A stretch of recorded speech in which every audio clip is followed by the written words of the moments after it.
for oral argument purposes are Collins versus DPPR.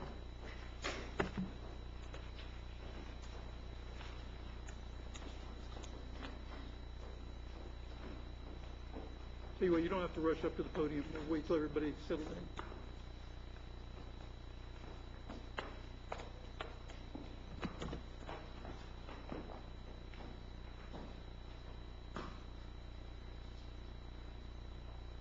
May it please the Court, my name is Gail Hill. I'm here representing Thomas G. Collins and his appeal. Can you pull the microphone a little bit more, please? Is that better? Yes, thank you. Mr. Collins is appealing 2 disciplinary orders of the Construction Industry Licensing Board for failing to pay within 60 days civil judgments obtained by a subcontractor and a supplier. He never contested the fact that he had been unable to pay the judgments based on the economy, so he doesn't contest the fine and he doesn't contest the cost. However, he does contest his reversible error 2 factors and 2 penalties.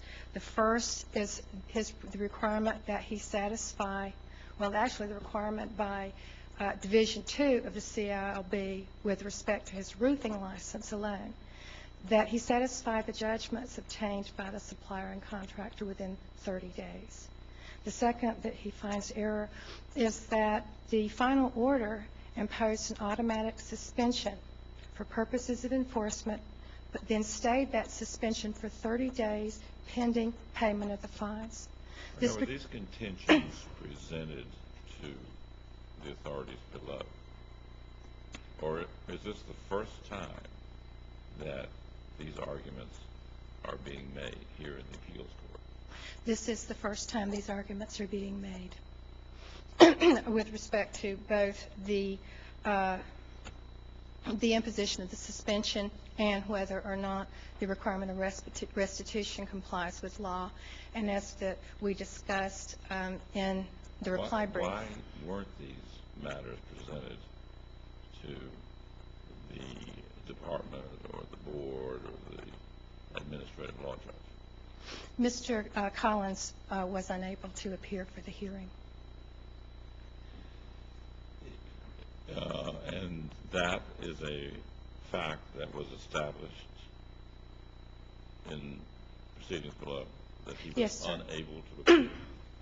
Well, I don't know, because the record is not very hefty, whether or not that he told them he couldn't. It was clear from his election of rights that he requested an informal hearing, so it was not like he waived.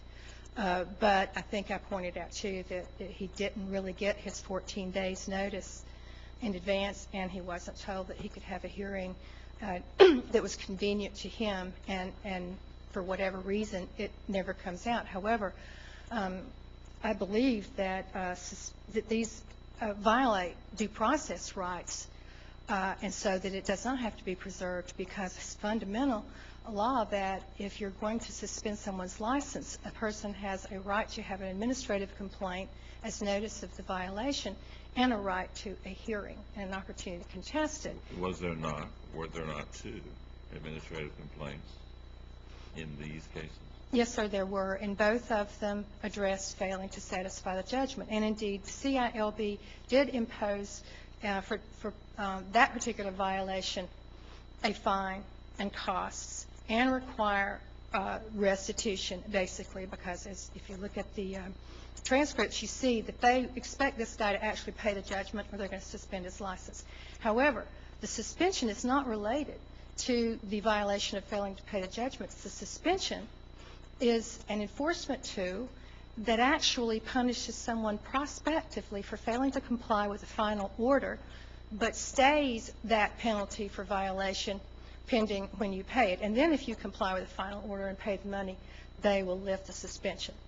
But what they do is, instead of properly... Was there a motion for rehearing filed? Sir? Was there a motion for rehearing filed? No, sir. I believe, I'm not sure that there's a whole lot under Chapter 120 that really allows a motion for rehearing in an administrative case. There has been some discussion by, I think, a Taylor line of cases that allows a board to go back and correct Scrivener's error, but it's, in fact, going back, that would kind of counter the whole notion that final agency action is actually final. You know, in workers' compensation cases. Excuse me? In workers' compensation cases, Yes, sir. even though filing the motion for rehearing doesn't state the time for filing an appeal, we have said that where an order raises new issues not contemplated prior to the order being filed, that a party, in order to try to preserve those issues, is required to file a motion for rehearing. Why should we not apply that in the context of administrative cases? Well, for one thing, in these particular administrative cases, these are disciplinary cases that are punitive in nature and have been called quasi-criminal as opposed to any other thing. And Mr. We still have preservation of error in criminal cases. I'm trying to... Right, but that you certainly are not forced to appear to defend yourself. And whether or not that someone appears in a disciplinary proceeding, and this is demonstrated on the Vinings line of cases, that a board has an independent obligation to find competent, substantial evidence, particularly clear and convincing, independently of the appearance of someone being disciplined in order to justify any action against someone's livelihood. And in this case, By requesting an informal hearing, don't you waive your opportunity to put the department to the test? I think that that would be true with regard to the allegations of fact in the administrative complaint, that your formal hearing before the Division of Administrative Hearings is an opportunity to contest disputed facts. Now, as I said, he never did dispute the facts. And so the only thing that the board could do at hearing was visit the issue of the penalty. Now, there would be no way in advance that he would know what the board would be doing, and in fact, as I pointed out, their notice of the hearing did not even alert him to the possibility that there was going to be a suspension imposed. Okay, but it goes back that if a new issue is raised by that order, isn't it incumbent upon a party to do something in front of the lower tribunal?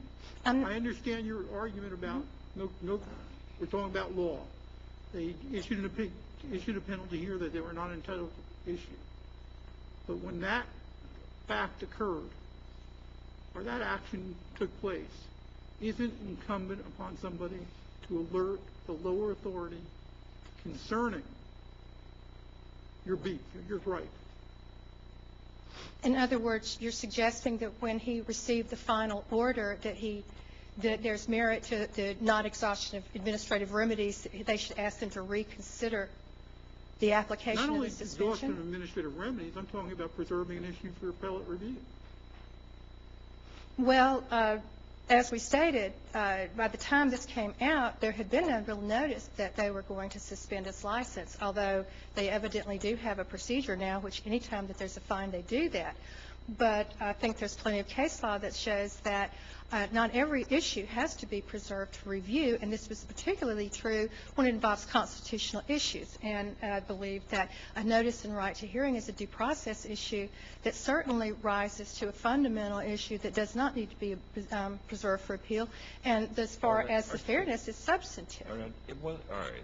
So you waive your right to contest the allegations that were the basis for disciplinary action. So the board convenes an informal hearing. You don't show up. They enter an order, and among the sanctions is a suspension, and that sanction is for doing what was alleged in the administrative complaint, failing to pay the judgments. No, sir. And then it was stayed. But that sanction is for the original misconduct, isn't it? No, sir. The sanction has nothing to do. The suspension was not imposed for the violation. What the record shows that what they did is they imposed a fine, costs, and a requirement that he satisfy the judgments. The rule instead imposes, for some strange reason, how they got past JATSE, I have no idea. But what the rule does, it says whenever there's a fine, they're going to impose a suspension, stay it for 30 days, and if you don't pay the fine, they'll lift the stay. Now, the penalty there is for failing to pay a fine, which is a completely different violation. But the suspension is imposed for the original offense. Yes, I hear what you're saying, that the stay is lifted for failure to pay. Well, then the suspension is And not. by the way, why does that rule put you on complete notice about what could happen at the informal hearing, which, after all, was requested, and then you don't bother to show? I think the rule is clear in its language that it is for enforcement purposes. It is not related to the violation that they have the first But you hearing. just told us the rule says if the fine is imposed, then a suspension shall also be imposed. Anytime. However, it shall be stayed. In other words, it throws all the disciplinary guidelines out of the window with regard to whether or not a first offense justifies a suspension. For example, this is a first offense for Mr. Collins. Nothing in the disciplinary guidelines allows a suspension on a first offense. So they didn't impose it. What they did is their normal procedure of suspending anybody who has a monetary fine, and it's a collections measure. And just completely goes against any of, it's basically, we're going to penalize you and suspend your license because you didn't pay your fines. That has nothing to do with failing to pay a judgment. And therefore, it simply is a shortcut process. Is it your position that a penalty that does not conform to the guidelines has to be reversed? I think that the legislature made it clear in Section 455-2273 that each board has to do disciplinary guidelines, and it states specifically there that they're supposed to provide meaningful notice and be consistently applied. And it says, too, that a specific finding of mitigating or aggravating circumstances shall allow the board to impose a penalty other than that proposed in the guidelines, which would then mean. Aren't the guidelines administrative rules? Yes, they are, which means they bound the Isn't this statute. rule about the suspension, isn't that of equal dignity? And it mustn't the guidelines be read in pari materia with the suspension as enforcement rules? No, sir, I disagree, because the other thing is this, as I argued in the brief, this particular rule was adopted supposedly supplementing 455-2272 as statutory authority, and that particular statute only contemplates suspension for a past act. This particular suspension is for a future act of failing to pay the fines. Okay, I don't remember if you saved time for rebuttal. You're down to 3 minutes. Yes, sir. I believe that there's constitutional issues here would not require it. And if everyone were supposed to have to appear and preserve everything, it would allow the board pretty much to do whatever it pleased in any disciplinary proceeding where the licensee could not appear. Thank you very much.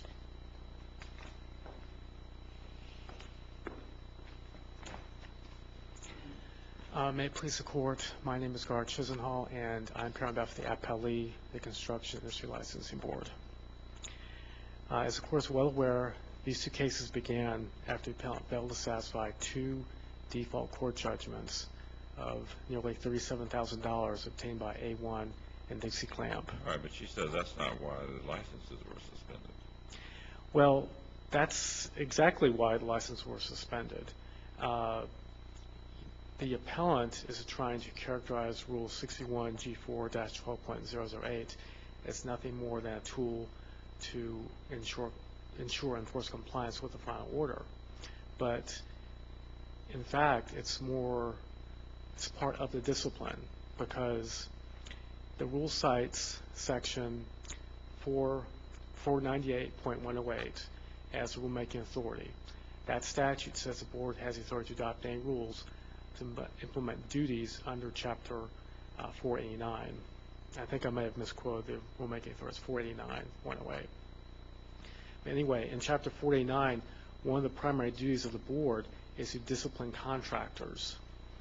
And now, so you look at, but the discipline of contractors does not start and stop with Section 489.129, because contractors are also subject to discipline through Section 45.2272.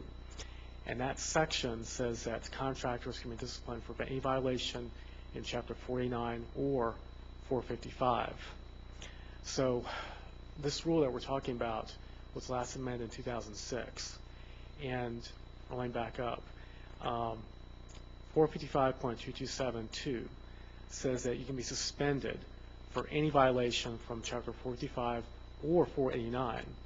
So when this rule we were talking about was last amended in 2006, the board could have provided that, suspensions are in place if final orders aren't complied with, but also could have amended the disciplinary guidelines rule to say that suspensions are part of the standard penalty for any violation. So, but I gather you're saying they did not do that. They did not suspend him as part of the punishment? They did not adopt a rule along the lines you're indicating they might have done. They did not, no, but they certainly could have, because that would be statutorily authorized by 455.227 subsection 2, which says that contractors can't be suspended for any violation. So if they had done the guidelines rule that way, even for a first offense, potentially a suspension could have been within the guidelines range. Okay, but they didn't do guidelines that way. No, Your Honor, they did not. But All right, so she's right. It was a violation of guidelines to put the suspension provision in there. No, because, well, I disagree. The guidelines sets forth a penalty range, and they could have, but like you said, Your Honor, you have to read rules together in parliamentaria.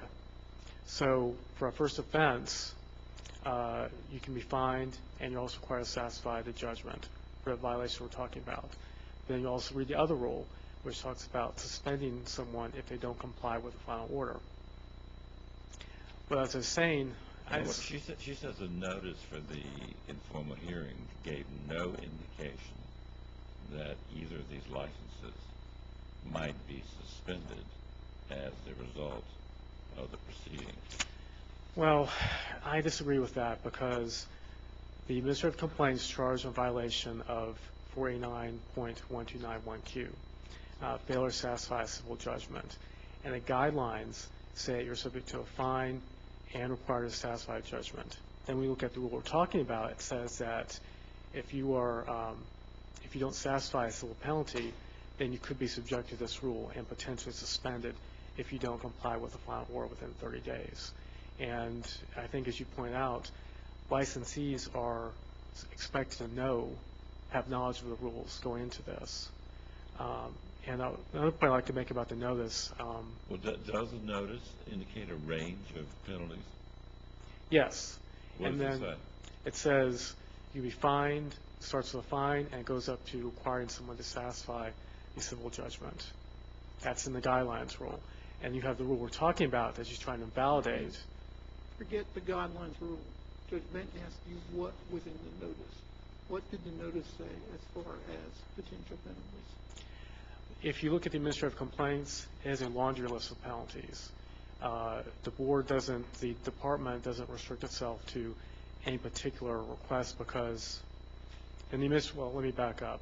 If you go to the administrative complaints, towards the end, there's a paragraph which sets forth a list of penalties that they could be subjected to. And that's correct, because the board can go outside the guidelines. All they have to do is cite aggravating circumstances.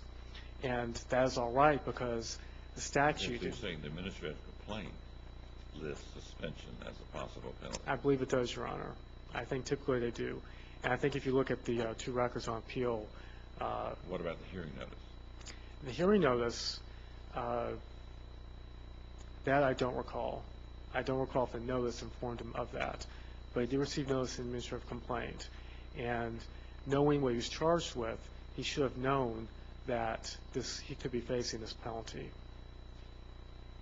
Another issue I want to address with regard to notice now, is... you're not claiming that aggravating circumstances were established. But they could have gone to aggravating circumstances, because we're talking about two court judgments that went unsatisfied of nearly $37,000. So the board certainly could have gone into aggravating circumstances, and because the suspension is authorized for any violation, that would have been beyond the court's, I believe, a Supreme Court case known as Webb, which says that if an agency imposes a statutorily authorized penalty, then the court can't review it. What about her point that the statute makes failure to pay a judgment owed to a consumer the basis for disciplinary action. But these people were subcontractors. Well, Section 49.1291 does limit restitution to consumers. However, there's a case from the third DCA called Jonas, which held that requiring contractors to satisfy judgments owed to other businesses falls within the scope of corrective action in 455.2272. So the board was merely doing what it's been authorized in the law to do, and as I mentioned before, satisfaction of civil judgment is in the guidelines rule as a potential penalty for this type of violation. Now, one point I wanted to make about the notice. In a reply brief, Mr. Collins argues that he did not receive timely notice of his 2 informal hearings. But if that were actually the case, then we'll expect to have raised that as an issue as an initial brief. But as you now, I did one other point I wanted to mention. In particular, is Mr. Collins validate Rule 61G4-.0081 as an exercise of delegated legislative authority. I would like to point out, well, she cites Count 1 in support of an argument that I'll review. But I would like to point out that in 1992, after the court's decision came out, the legislature enacted Section 120.6815.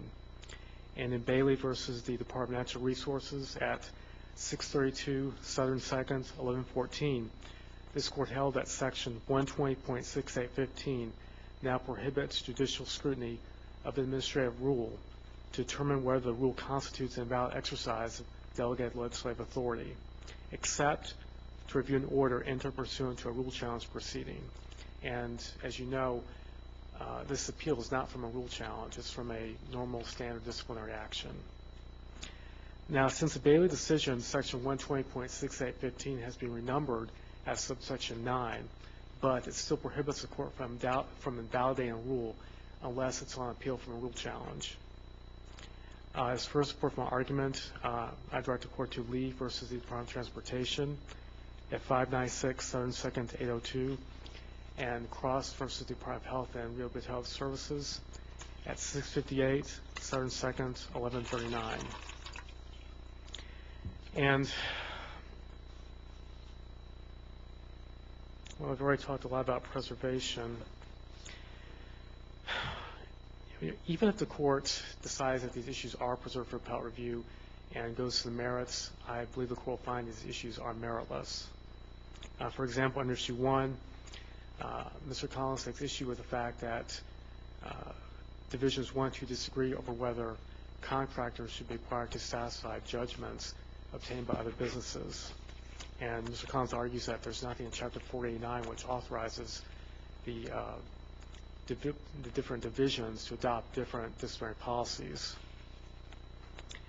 However, by requiring roofing contractors such as Mr. Collins to satisfy outstanding court judgments, Division 2 is merely doing what is authorized under law to do.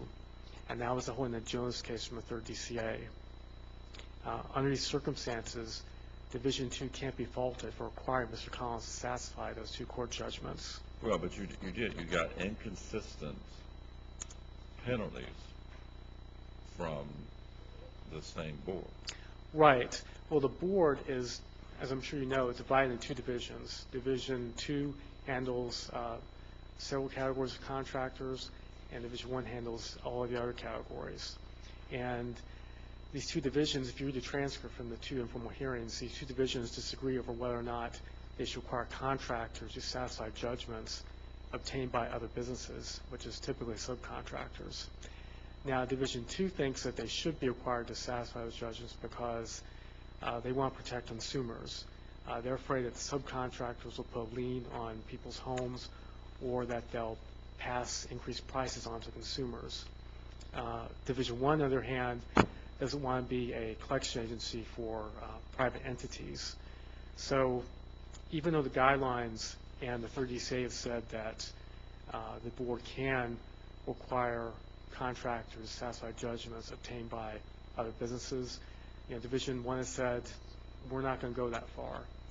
But just because Division 1 doesn't want to go that far, I don't think that prohibits Division 2 from doing so. All right, so roofing contractors can be punished for reasons that general contractors cannot be. Well, they can be punished for the same reason. It's just the different divisions exercise, I guess you would call judicial discretion, in terms of one division says, generally, we're not going to punish them to the full extent of the law, and the other division says, well, yes, we are. And it's kind of analogous to, when you've got to the Department of Health, and you have different boards governing different practitioners. Different practitioners can't commit the same offense. Same board. Yes, this is the same board, but different divisions which have jurisdiction over their contractors or categories of contractors. And, again, the guidelines do provide that if you commit this type of offense, you can be required to satisfy a judgment. That's the upper end of the guidelines. Your division, even Division 2 is free to impose something less than that, and they didn't do so, but Division 1 did. When did you first learn that? Are you saying that the reply brief was the first you knew that there was some issue about the adequacy of the notice? Yes, Your Honor. That was not raised as an issue in the initial brief. Or at any point in the proceedings below? You didn't get a letter or anything? No, I mean, he didn't. There's no continuance in the records on appeal either. Even if he didn't get the notice in a timely manner, he could have asked for continuance. The boards are pretty good about doing that usually. One point I did want to make is that I said this in the answer brief, but the final order pertaining to case number 1D09-4561 does need to be corrected because it erroneously imposed a continuing education requirement that was not addressed by the board during that particular informal hearing. So that should be dropped from that particular final order. All right, which case is that in? That, Your Honor, is 1D09-4561.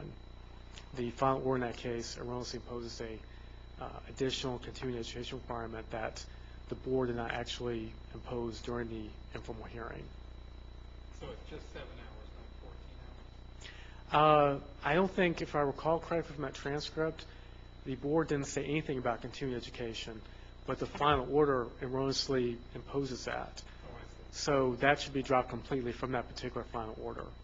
So perhaps the board, the court could just remand that case. There is one in the other case, right? Yes, and And it's 7 hours. yeah, I believe so. What And I'm saying is it shouldn't be 14 hours, it should be just 7 for the total. well, In one case. that is a very good question, Your Honor, because we've got two different transcripts and two different final orders. I believe one transcript pertains to one case. I think they took it up, okay, we're going to do one case now, and then they imposed penalties for that one particular case, and then they went on to a complete different case number. And when they addressed whichever case became 4561, that's the appellate case number, when the prosecutor and the boards were going over that one, the board and the prosecutor, I think, neglected to actually impose whatever hours they were maybe intending to do so. So for that particular order, the entire requirement should be dropped. Why, why should we have to deal with that?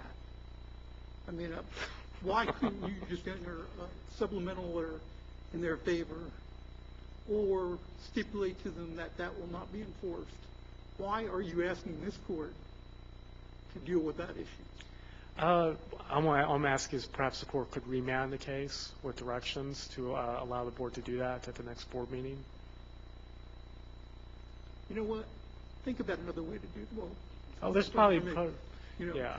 It seems to me that for this court to issue an order, sending him back to allow you to do something in his favor is very counterproductive.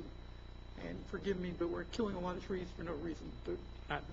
I understand, Your Honor. I understand completely. And it looks like I've run over my time, but the board asks this court to affirm the final orders on respects with the exception of what we talked about just now. Thank you. Thank you.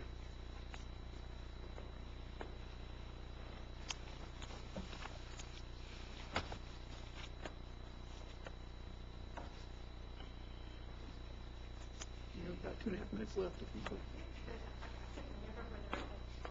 Requested it or not. I'd like to point out in response to counsel for the department that, again,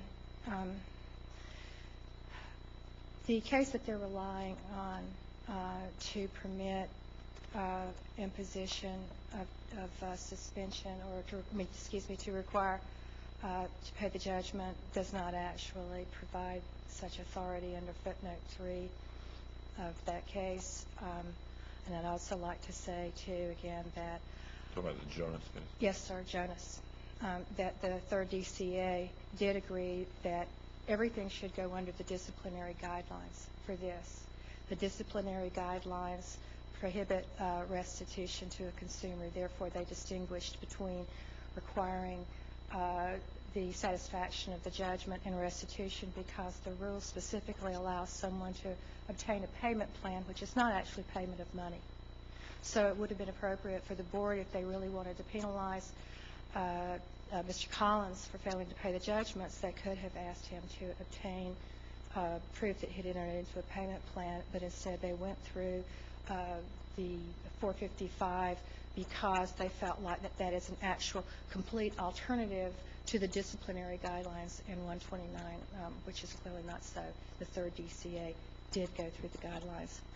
The other thing is this, is I understand the court's feelings about whether or not that Mr. Collins preserved the arguments for review, but again, I think that the perception has always been that final agency action is final, and that once you've received the final order, there's really not a whole lot you can do at that point that doesn't jeopardize, your potential to address it on appeal. Which is why you should show up for the hearing. And that is true too, but again, I don't know that the notices tell you a whole lot about what you can expect, and the notices, and of course, my argument about the notice is not actually so much whether it's a reversible issue, but only in response to the complaint of the department. Well, if he really cared, he would have shown up.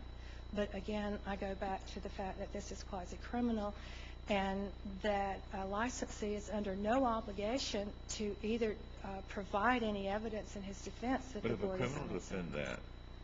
If a criminal defendant fails to appear for trial,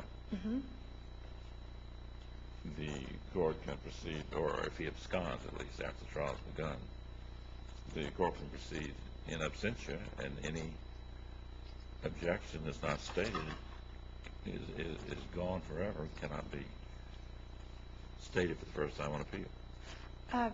Your Honor, I think that we were pointing out that because of the quasi-criminal nature of this, it has been held in criminal proceedings. It is inappropriate to use the fact that someone chooses not to testify against themselves or to not appear, that can't be used as a sign or show that, well, they should be penalized because they just didn't care enough to show up.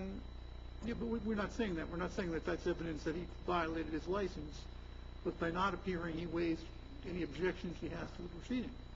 I think that the argument is that whether or not he's there, the board still has the obligation to follow the essential requirements of law, whether a licensee appears or doesn't appear.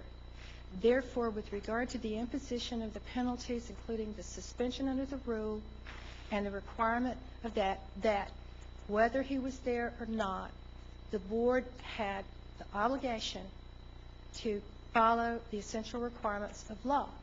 And that was what the Supreme Court stated about substantive due process. If he had been there and stipulated to that disposition, if he had said, don't bother trying to prove aggravating circumstances, I'm on board with this, he couldn't come up here and argue otherwise.